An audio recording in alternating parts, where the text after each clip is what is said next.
यद्यपि आज की तारीख में बड़ी संख्या में रोजगार के दबाव में लड़के भी नर्सिंग के क्षेत्र में आ रहे हैं, परंतु फिर भी हम देखते हैं कि ज्यादातर बड़े और प्रोफेशनल्स संदेह आपके पास इस हॉस्पिटल के द्वारा दी गई स्थिति होगी, वो आकर्षण होगा कि आप मरीजों को ठीक कर सकें, अपने छुअन से, अपनी बातों से उनको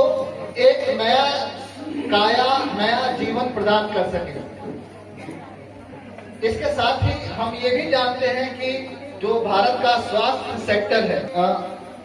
अलग अलग आयामों से आ रहे विपदाओं से धैर्य प्रकृति ने स्त्रियों को ही दिया है। इसलिए नर्सिंग में हम सारे हॉस्पिटल्स में देखते हैं कि सबने दिन रात काम किया, और उस पूरे काम का सबसे दुखद पहलू ये था कि उनमें से ज्यादातर संविदा पर काम कर रहे थे, कॉन्ट्रैक्ट पे काम कर रहे थे, और उनको वो गरिमापूर्ण लाइसेंस भी है कि जब एक संकट होगा कि आपने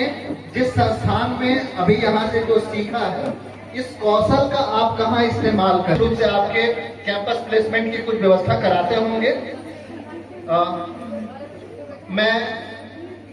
यहाँ के नियोजन अधिकारी के संपर्क मेला लगाएं, तो कृपया आप भी अपने स्टूडेंट्स को उसमें पार्टिसिपेट करने, काम करने, परिवेश को चुने, दरभंगा और उत्तर बिहार को चुने। यहाँ अगर रोजगार संभव ना हो तो भारत को चुने,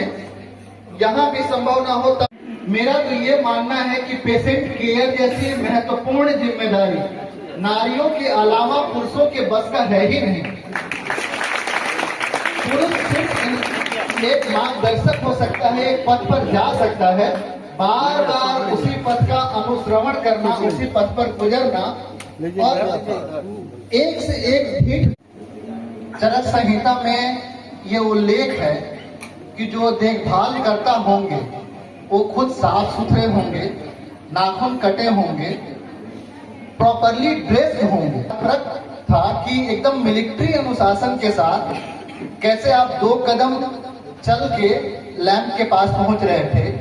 दाहिने घूम करके एक दूसरे के सामने का अभिवादन कर रहे थे, फिर बाएं घूम के सीधा 1 कदम पीछे होने पे आपको पता था कि जो गैपिंग के लिए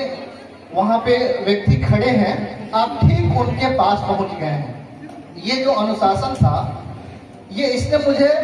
मेस्मराइज किया, और मैं सचमुच में आप लोगों के इन प्रशिक्षणकर्ताओं का, जो भी आपके फैकल्टी मेंबर्स, आपको शिक्षक सभी का मैं हृदय से आभारी हूँ।